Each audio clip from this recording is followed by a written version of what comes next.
Hei, mina olen Kerten, olen Toila noortevolikogu aseesimees ning tutvustan täna teile õiguskantsleri kantselei huvihariduse küsitluse tulemusi Ida-Virumaal. Meie maakonna koondvaates on kõige sagedasemaks koolijärgseks tegevuseks trenn ja sport, millele järgneb niisama õues olemine ning igasugused ekraanitegevused. Huvitav eripära Ida-Virumaal võrreldes teiste maakondadega on ka see, et meie tööl käimise määr noorte seas on kõrgem kui teistel. Aga mis saaks siis, kui meie noored võiksid täiesti vabalt valida? Sellisel juhul oleks soov sportida ja liikuda veelgi suurem, eriti just maapiirkonna noorte seas, kus tervenisti 38% noortest seda soovib. Samuti ihkavad meie noored tegeleda loomingulise valdkonnaga, nagu näiteks kunst ning muusika ning lihtsalt sõpradega olemine. Mis meid aga takistab?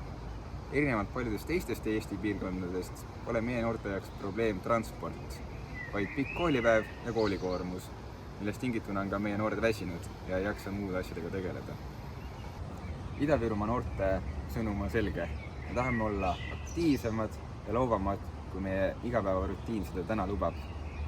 Aitäh kõigile noortele, kes sellele küsitlusele vastasid ja oma hääle kuuldavaks tegid ning head lastekaitsepäeva!